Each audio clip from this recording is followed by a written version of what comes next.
Number one. Monstrosity. Number one. We gotta go ball.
Peace, peace, everyone. Um, Today's topic on Let the Children Speak. What does it mean as freedom? What does freedom mean to you? Welcome to Let the Children Speak, where young voices are valued and respected and heard. Tonight we're talking about freedom. Freedom is a word adults use often. It shows up in schools, rules, history, books, and social media. It gets used to explain how laws, choices, and limits. We want to hear what freedom means to you. What what it looks like, what it's supposed to sound like. There are no right answers or wrong answers here. This is about your thoughts, your feelings, and the life that you live and your experiences. So speak honestly, speak bravely, and this space exists for you. And we have no children at this present moment. I am Universe Badger, and this is. I am Moon Tortoise. And it's hard to get children to come on this show for a lot of different reasons that I get it, and then again I don't get it. One of the things is I think that parents are afraid of children coming on things these days because of how exploited children are. What do you think? Sure. I think there's a bunch of reasons. I think there could be a bunch of reasons. I think it being 8 o'clock kind of pushes it, but that's just when we do it, and it makes sense in an aspect, right? To have it at 8 o'clock. I mean, Homework's done, dinner's usually done. It's just before bedtime. It's the wind down phase. Yeah. I would like it sound. There's no way to say this. It sounded wildly weird, but we need more kids. We need more children on the show. Like we need because we want to hear their opinion. And it matters because at the end of the day, whose life is this? I mean, we've lived it.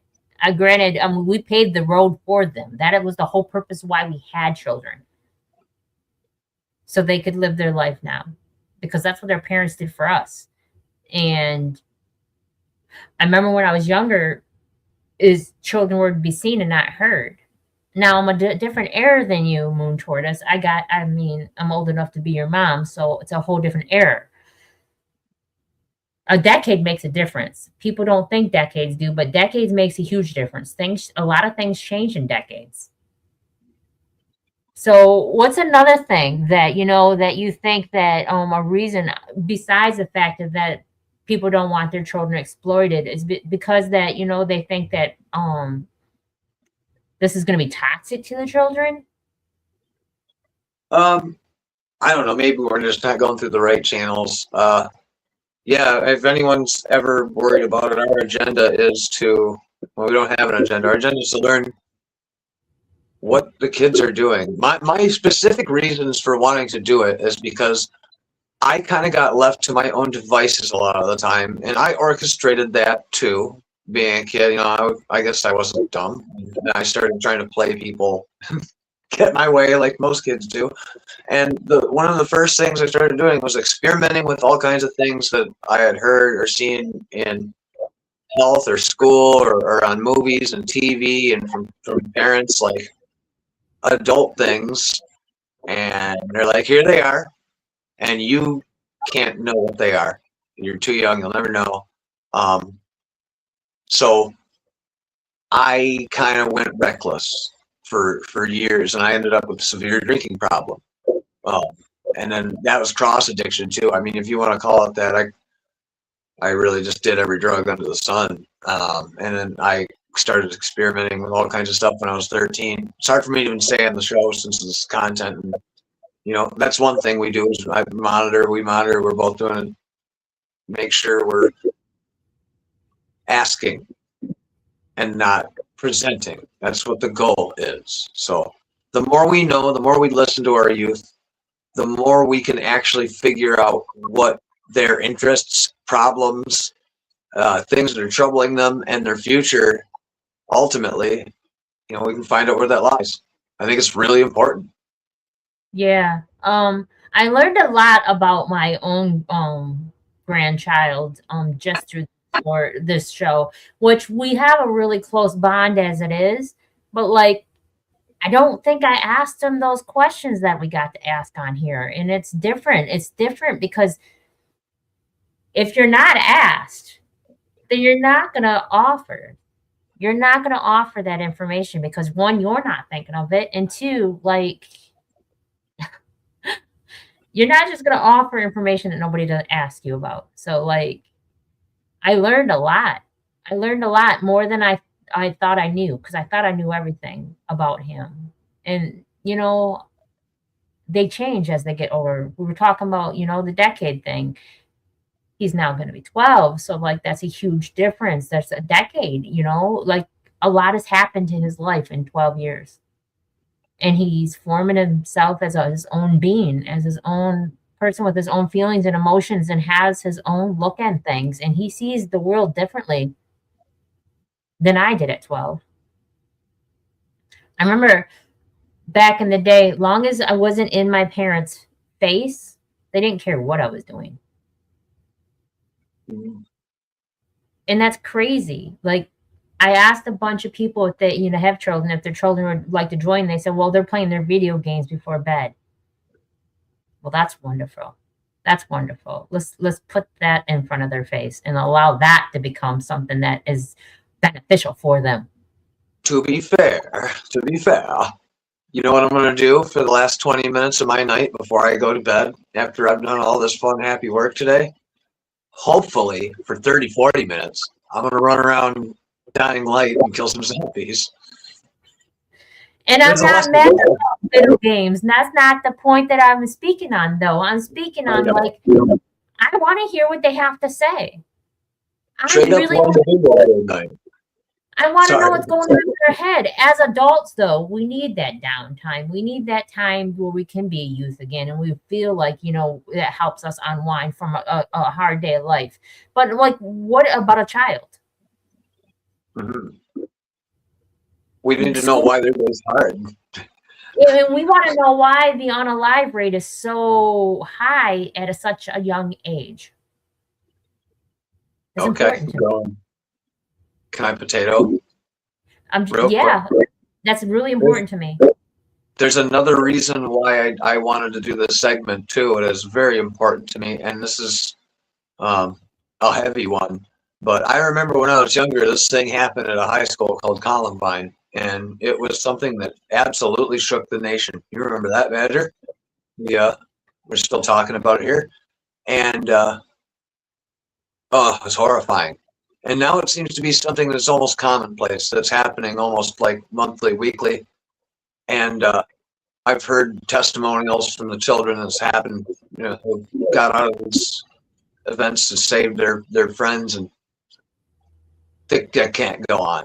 This can't be allowed to go on. And I think one of the first measurements we can do about that is an increased just listening to kids, you know, and not trying to shove so much information at them all the time.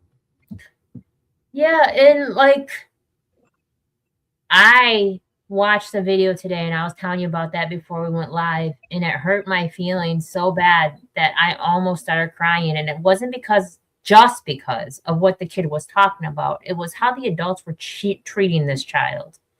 And he looked like he was in high school. He looked like he was a really tall, big kid. And at the end of the day, they were trying to push their authority upon this child and telling him to go back to class when he's trying to have a conversation with somebody and really open up to them. And that might have been his only opportunity to release all the things he was feeling inside, because he knew that person could relate. He knew that person cared. And they didn't even care about that. They didn't care what he was speaking on. They were trying to rush him back to class. And the kid was talking about how he almost tried taking himself out a couple times, and the only thing that saved him was this guy's videos. He made him feel like he really mattered. And he wanted to let that guy know that him doing what he does really makes a difference in children's lives. And I think that was more important than telling him to get back to class. But the teacher was too busy trying to push authority and trying to confine the child to where the child should be, without listening to that person that's going to be adult out in society and going to make choices that are not really good because they weren't listened to. Right, Badger. What's something those kids all pretty much have in common that we've had a few kids on the show? what's something all in common? They said that they wanted more in school. It was counselors. Counselor. They wanted counselors and some kind of confidentiality about that.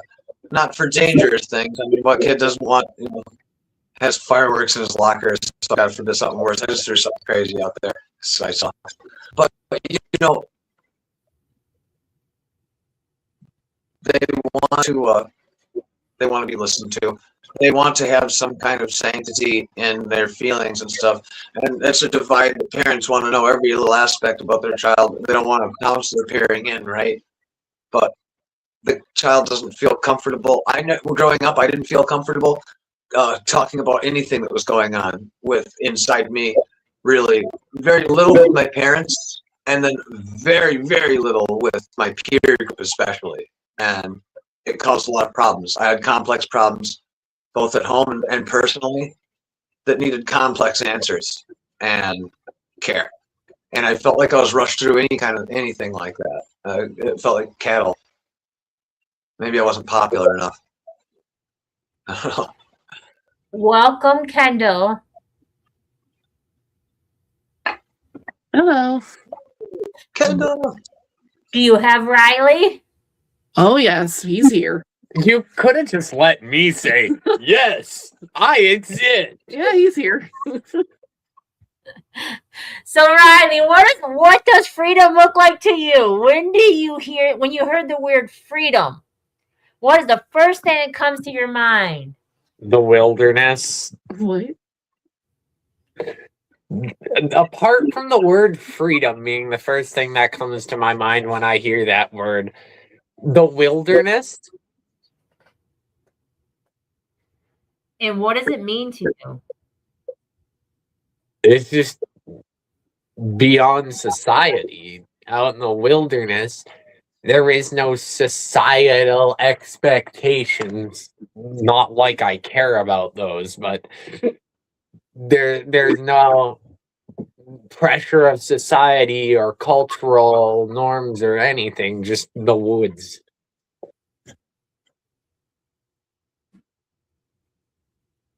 So I got a question for you, Riley, real quick. Badger, are you okay? I'm sorry. Yes, no, go ahead.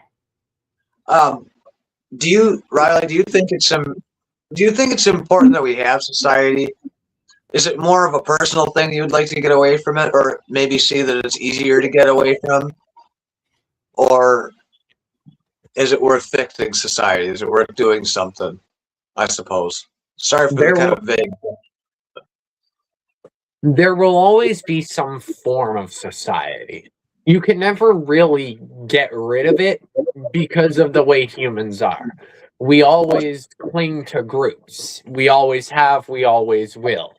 So no matter what you do, there'll be some variety of society, whether it be within an individual tribe or on a grand scale like it is now. I personally just do not like where it's going. So I'd rather not partake. So elaborate on where's your perception of where it's going? What is that? Nowadays, people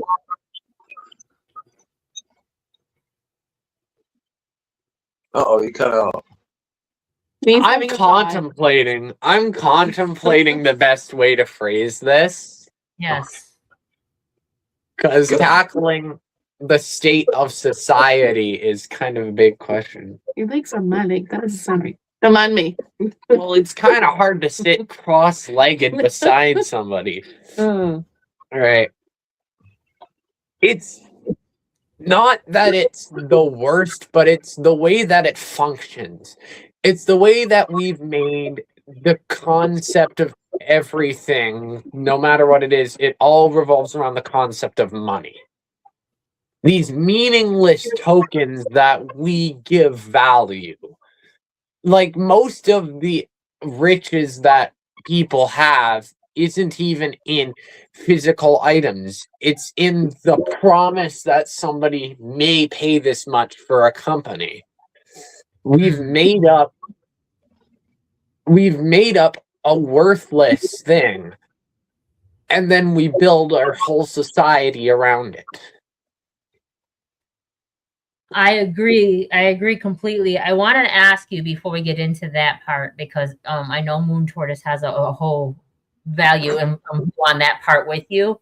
I would like to ask you, what was freedom supposed to be like? What do you think the whole reasoning that they said the land of the free, for, I mean, you're over there in Canada, but at the United States was supposed to be the land of the free. When you spoke about it on the TikTok on Kendall's thing last time, what were you saying? I was just simply saying that money has corrupted a noble cause. Freedom looks like getting to be who you actually are without the fear of needing to conform to some preconceived, idealized norm.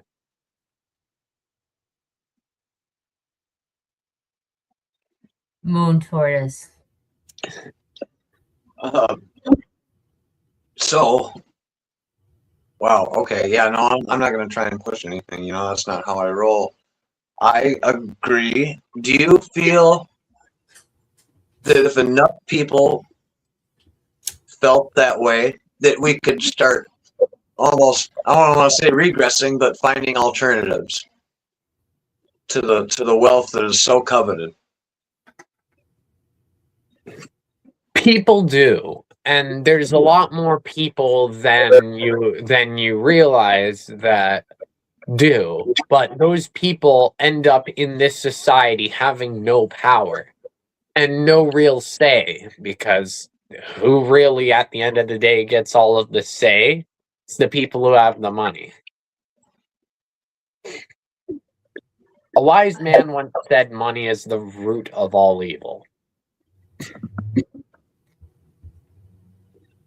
Awesome. Yet they ask for it in churches. That's a whole nother subject, and that's a whole nother day.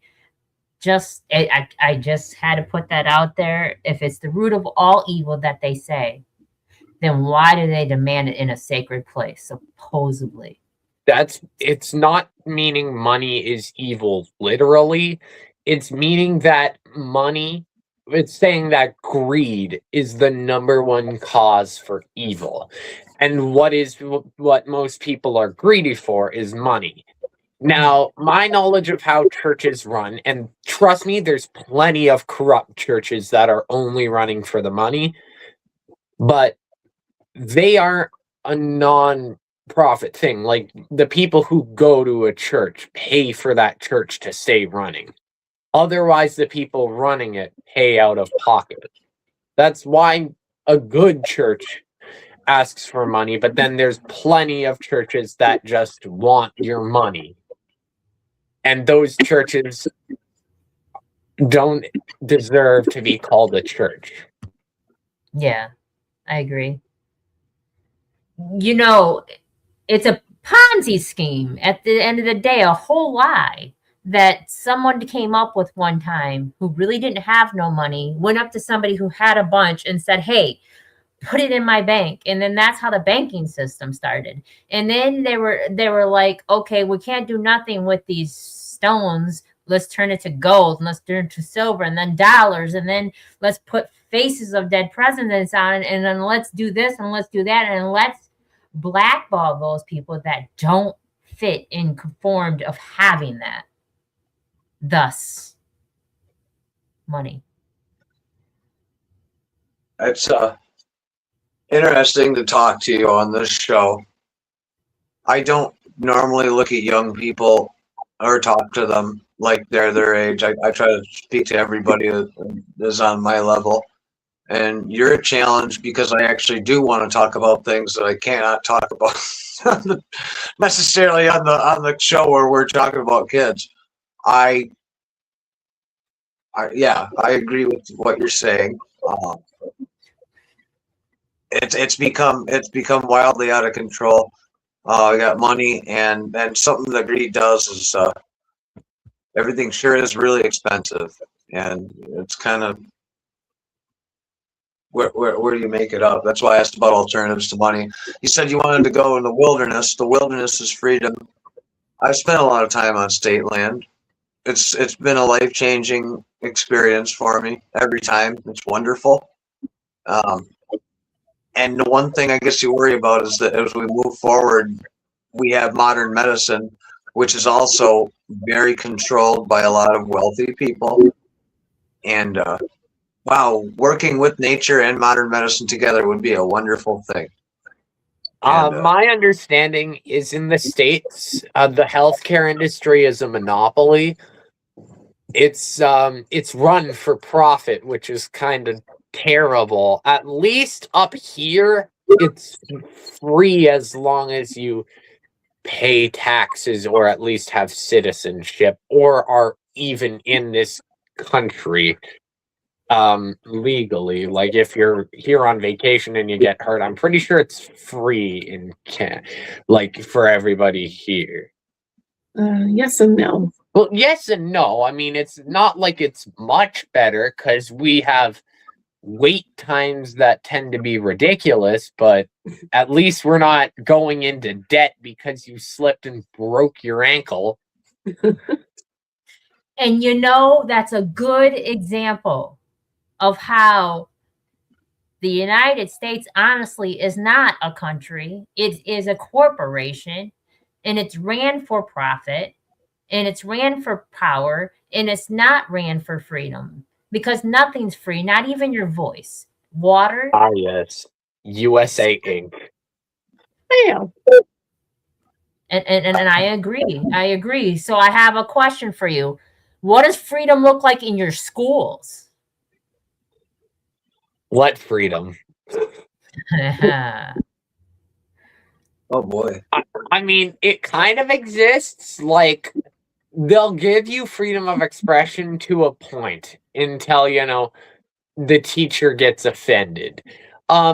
Nowadays, I think what they do as like an attempt to be like, oh, we're all like inclusive and free and stuff, is they just tend to promote the LGBTQ like it's sliced bread or something, instead of just taking a step back and being like, you know what, everybody has a good say to say their point of view.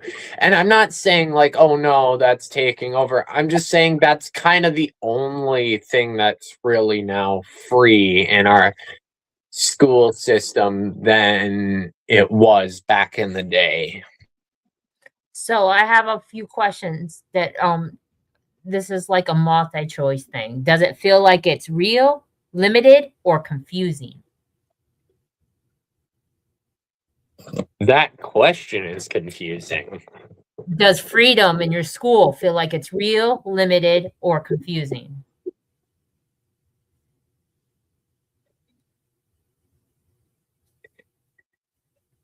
I don't think there's an answer to that question. That is a confusing one, in my opinion. They were just Like, it's asking. confusing. No, it's there. Trust me, it's there. It's not like it's some authoritarian dictatorship. Quite honestly, it's there. It's just not as there as it should be, considering you're still mandatorily forced into mandatory classes. I I get it. remember So we'd spoken about last time about how you felt about that, about actually schooling in general being mandatory and non-mandatory. It's a very interesting take. So do adults talk about freedom differently than you experience it? I don't hear much talk about freedom. And that's crazy. Well, I mean, it's kind of equally as crazy to have freedom be the only topic of speech. You say that Canada's becoming like is it going to a dictatorship? No, that's the States. Okay. So what are they conforming to? up here in Canada, we're just bureaucratic as all hell. It's getting worse. It's What is Not that? that. So Riley, what is that definition to you?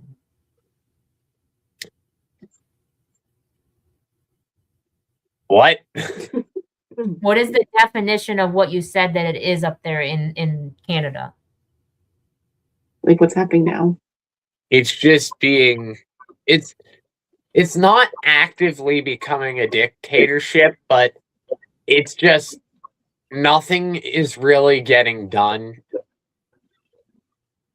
It's just kind of like, here we have a problem. Okay, now let us just sit around with our thumbs up our arses and contemplate what we might do that won't cost us that much money. And yet they're upgrading the prices. Yeah, well, yeah, you understand how inflation works, right? Yes, Like- it's a whole nother topic. With more and more money being made, money loses its value, therefore things need to cost more. I lost my But value. with the minimum wage not going up or the living Mhm. wage going up, it just starts driving people under. Yep. That's inflation. Riley, I thought you used some very interesting language. Now, you said Canada wasn't a dictatorship, but you referred to a country very close. You said the U.S. Almost resembles one now. Is that? I can't tell from comment sections. Is that kind of a broad view of how the other Canadians your age feel? Just I don't curious. know. I do not know. I've heard some people with more like extreme opinions about stuff than me, but a lot of those people inherited their extreme opinions about everything from their parents. I don't know what the general consensus is. All I know is I'm watching a guy actively violate the law and the Constitution of America, technically, while being like, "Don't worry about it. I've got it under control." Oh, I mean, not wrong. you've seen that show. And it sounded like him. It's okay. It's okay. Golf clap for Riley. So I have a question. Has social media made you feel more free or more controlled? And I want you to explain the answer once you say it. I'm not on social media. Perfect. I don't bother with that. Quite honestly, it does nothing but bring unnecessary anger or unnecessary fear. Okay. Like, yeah, sure, I'm pretty sure, or I don't really get a say because I'm not really on it, so I don't have firsthand experience, but with the amount of like censorship nonsense that's going on there, the places that claimed were completely unfiltered free speech now require you to censor the concept of death. A normal human part of the human experience. We must censor that. That's kind of dystopian. Mm-hmm. I agree. So I'm not fully sure, but it's probably not. It's not going to help you at all. It's a lot better to not be on it. So I have another question for you. Were you ever told that something was for your own good, and even though it felt unfair?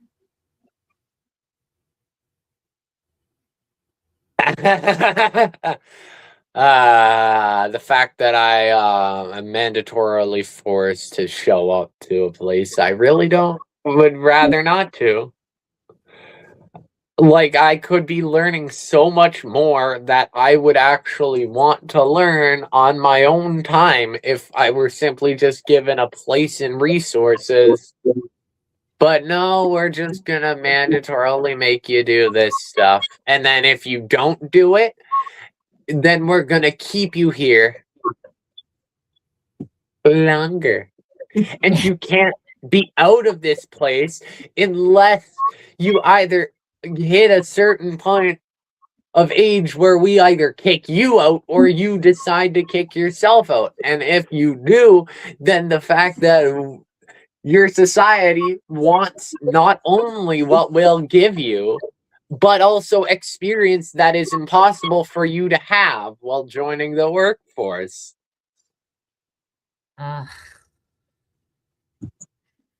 So, how did that affect your sense of freedom? I'm only biding my time and simply just waiting to be out of there, and I'm dipping. I'm going to stay as non-participative in society as I can possibly be. I'm not gonna go like full hermit or recluse, but I'm just gonna try and not be in the machine, not become another cog. Really weird to look out at the world and look how everything around you tries to bend you into slaving away. And you know why I like today's youth and I want to talk to today's youth? Because not even a half hour into our podcast, it has completely turned into Rage Against the Machine. This happens over and over again. And I just appreciate it. Thank you. Except they sold out, so I don't know. Nowadays, people my age don't really have any big long-term dreams. The long-term dreams that people my age had were stolen from us. Is we that a look general out. consensus? We look out into the future and we see the fact that we're not going to probably be able to get a good paying job. We're not going to be able to afford anything. So we're just going to live out of a van. And the general idea is like, I'd maybe like to own a house and start a family, but that's not very realistic nowadays. That's now the general dream of people my age. All of them have been stolen. Oh, we need to put, I'm going to share that. That's terrible. That's Man, horrifying. that's horrifying. That's Man, terrible. That's real, though. That's heavy. Wow, that's heavy. If adults truly listen to children, how do you think freedom would change? Which are the adults that are listening? Because not much is gonna change if it's not the adults who run society. If it's just like your parents, it's not gonna get that much different. Because your freedom is limited. Riley, you really set the tone when you said your dreams are taken from you. That's heavy, man. I tend to look on the bright side of everything. So even though I have like a kind of like very conflict theorist view of society where it's just a bunch of people riding on everybody's coattails, I have a very optimistic view of humanity itself. Because I know that there's plenty of good people in the world. There's just the bad people are the loudest. Period. And that's why we want to let children speak right there. Because the bad people really are the loudest because they can afford it. They're in your face more and they have more say and more ploy because they got the money to. Not because they make sense, not because they have the right to. It's because they have the power. And that's sad that power comes from money. Comes from being hurt And too. that money comes from stabbing people in the back. It wasn't me. Greed, envy, all that jealousy, all that comes from that bottom chakra of money. And then not just money in general. Money is not the issue. It's what they do with it when they don't think they have enough or they want more and they just are indulging in it. Some people think the meaning of life is to be the richest man in the graveyard. Crazy.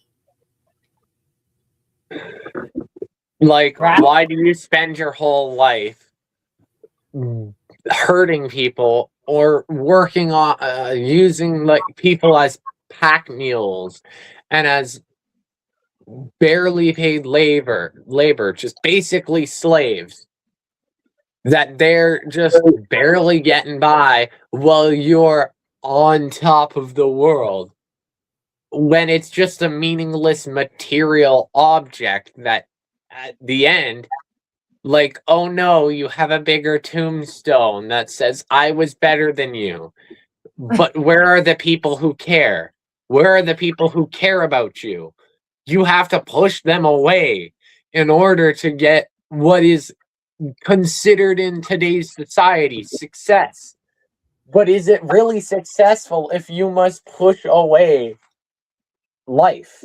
If you must make your whole life dedicated to just accruing more and more wealth? So, Riley, I got a So, question well- for you. I didn't want to cut you off. Can But I are finish you- what I was about to say first? Yeah, I didn't know you were still going. Please do. So while they are rich in material, they are poor in a life well lived. And by the end of it, they'll be just as poor as everybody else. Because you can't take it with you. You'll be just as poor as the dirt.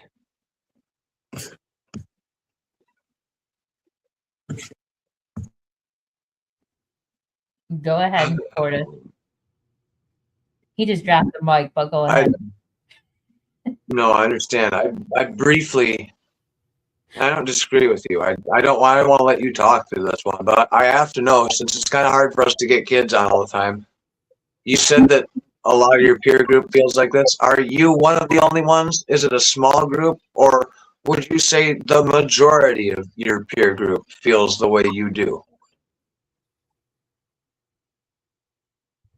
Quite honestly, I'm not that familiar with how much of my peer group feels, but anytime I've kind of talked about this, most people agree.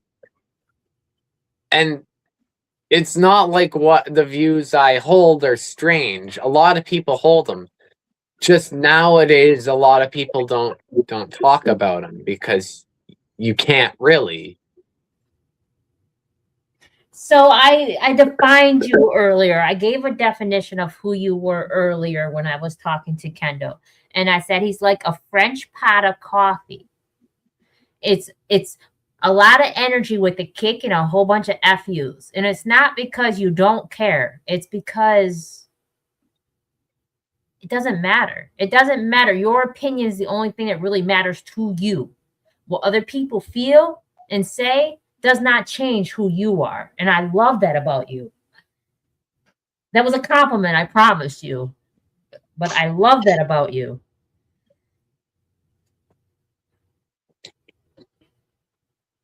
Thank you. She's like, say thank you. And I'm still thinking, what is a good response to that? No, right. And I'd rather have I- your response. I want to give you the honest opinion. I agree with everything you're saying. I'll give you the honesty to that. I agree with you. I have a lot of guests on the show over the last several years, and it's rare when someone touches on everything that I kind of feel. And I feel young people get this because they have not been dragged in yet. They haven't been exposed to what happens after school.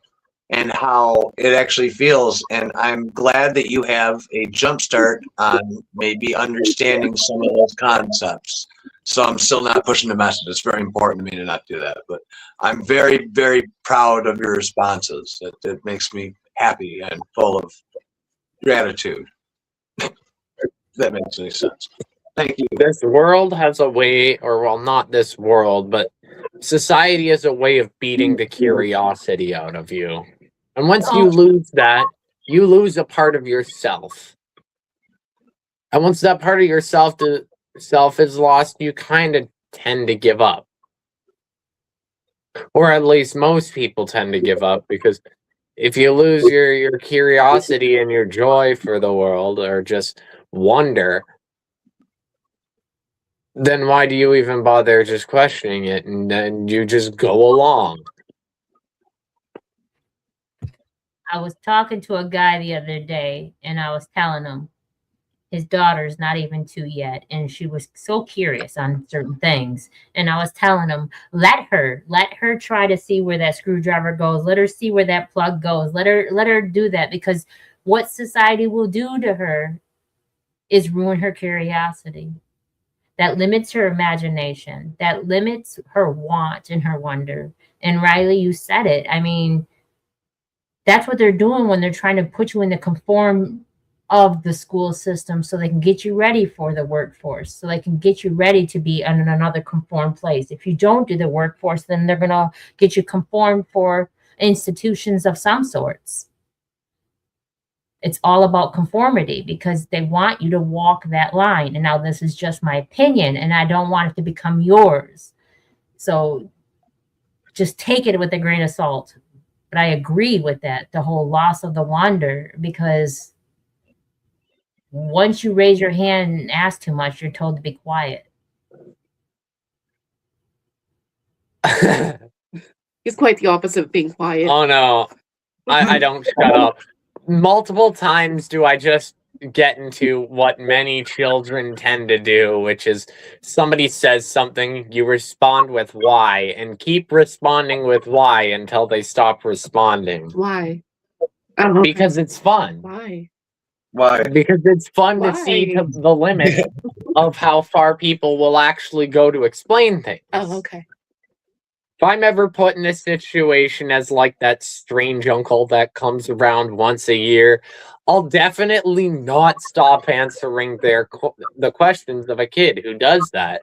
I'll answer them as many as I can until they get tired, until they exhaust their own curiosity, rather than just shutting it down.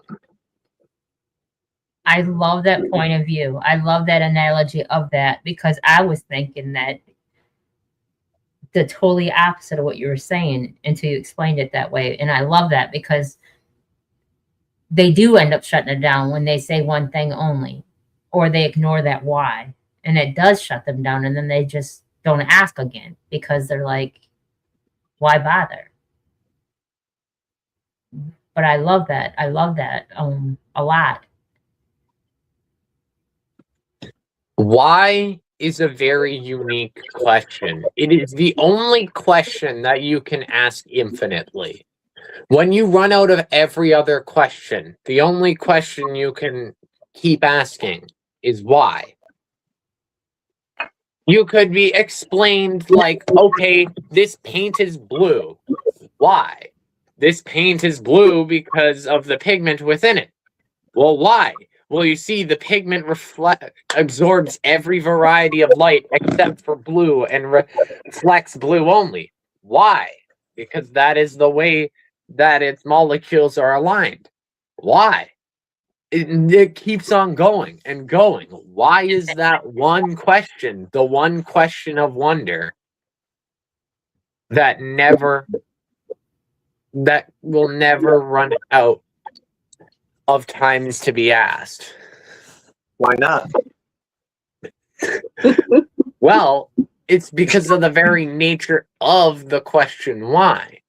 Mm-hmm. Why is simply asking the reason for this thing to be this way, or just the reason behind something. And you could keep on going in an infinitely deep amount of reasons for something. Like, let's say somebody makes a decision. You could keep going deeper and deeper into the minutia that influence that decision. And then you can go deeper and deeper beyond that. It just goes and goes and goes. It just takes you layers deeper and deeper and deeper. So do you think it's because people have the need to know, or they just want to really understand? When people, or when kids, I guess, and people still keep asking why, it's not that they need to know, it's that they want to know.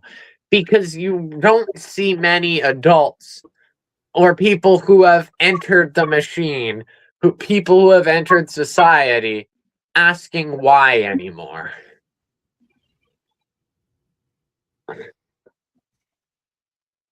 Yeah, I stopped Not- asking why a yeah, long time ago. I agree. not deeply. So why do you think that adults or children don't want to come and talk about it? Societal taboo. Mm. People make it a fear of being judged now. Because plenty of people don't realize that other people's opinions don't matter. Like, quite honestly, I couldn't give a rat's about how any of you really think about me at the end of the day. Because it's not your opinion that matters. I love that. I love that. And that was the pot of coffee with a lot of FUs. And I love that for you. I swear I love that for you. Because I, too, in return, don't care what anybody thinks of me. Mm-hmm.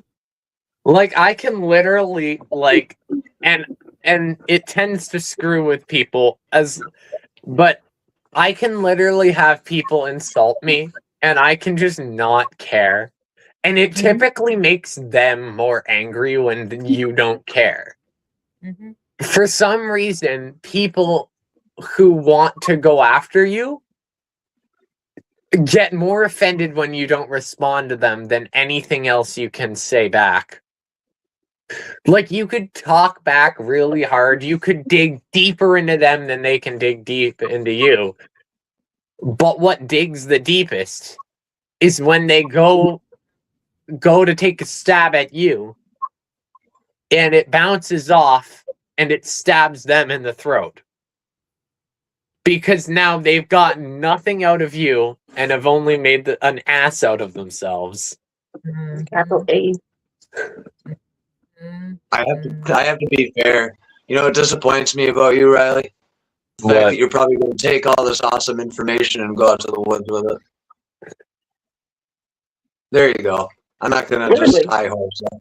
Oh, I'm not just going to leave with all of my wisdom in tow, just in a bag. I'll give it to people who need it. I'm not just going to take it off into the woods with me, never to be seen again. Your opinion's important.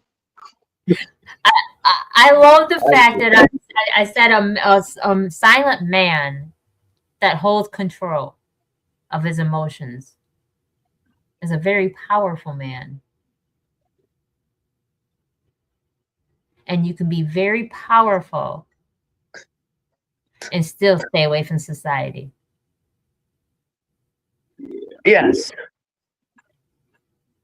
How do you think the rich people do it? They ain't actively participating in society. They're just sitting outside and they're just sitting on imaginary piles of money and have power within the society. You don't necessarily need to be a part of society to have power or say. They say a lot of rich people don't buy a lot of things. They don't show a lot of things. They don't say, look at all this money I got. They just have it. And they don't have to want for nothing. It's insane. It's insane. So we're going to end up wrapping this up. What could be a positive message that you could put out to the world if anybody was listening that they could take with them. Nobody's opinion matters, so stop caring. Period. Mind your own business. He said it, not me. Why are you saying he said it, not me? Like, what I said is controversial. Well, why are you acting like this is something controversial I just said? Like, I'm saying, like, we should assassinate some high political official. I did not say something controversial like that. You said it. All I said is that people's opinions of you doesn't matter. And that's a very accurate statement. And I'm proud of you for knowing that. Honestly. Because at the end of the day, if people mind their own business, there'd be less trouble. But Some people can't mind their own business. Period. I had a very nice person, and I'm not going to name sex or name because at the end of the day, none of that matters. I had a very nice person keep on commenting on my stuff, and I have it often, and I appreciate their opinion. But at the end of the day, it's on social media, and it goes where it came, right back on social media as an opinion. And that's how it should be. A lot of adults should live in and by that law as the children do. They really honestly should, because if you keep letting things hurt you and words and everything else in society, I wrote my son a message today on everything I love. I'm not even making this up. I sent it to him today, and I said, I just wanted to share with you some of the things that I love about you, with you. I said, I love that you don't care about what other people's opinions are. I love that you don't allow other people's opinions to affect yours. I love that no matter what life hands you, you try to make the best out of it. I love you. I love that about you. And I love that you are your own person and you don't care if it fits in or if it doesn't. I just love everything about you. And I wanted to let them know that because a lot of people care about the wrong things. They're worried about the wrong things in life. And you can see it. You can see it every day on a lot of people's faces, the way they live their life. Moon Tortoise, say something before we wrap it up. Yeah, I'll say something. I guess it's a positive message, right? It's my turn. I personally believe that the definitions of freedom and survival have been very, very skewed, especially in the last few years. And I appreciate the opinion of the younger generation, letting us know how they feel about it. And I think we're trying to get back to understanding what those words mean. It's a good thing. Yeah. Freedom isn't just not about doing whatever you want. It's about feeling safe enough to be yourself. It's about being heard without being dismissed. It's about having space to grow, question, and exist without fear. Your thoughts matter. Your voices matter. And thank you for speaking tonight, Riley. And don't stop answering the whys. Please, because they matter.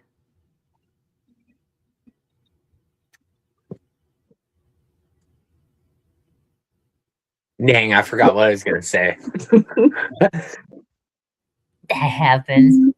That's the best. I unmute and I'm like, I'm going to say something. Wait, what was that thing I was just going to say? God darn it. That's supposed to happen years from now. All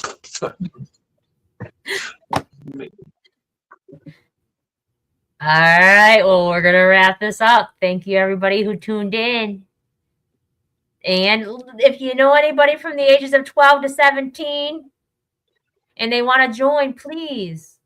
Their opinion matters. It doesn't stop or start with just adults. Just it doesn't start or stop with just adults. The children really do make a difference. That's our next generation.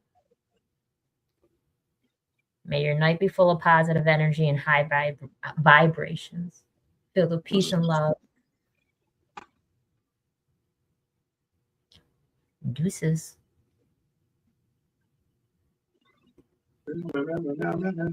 Number one. Monstrosity. Number one. We gotta go ball. Number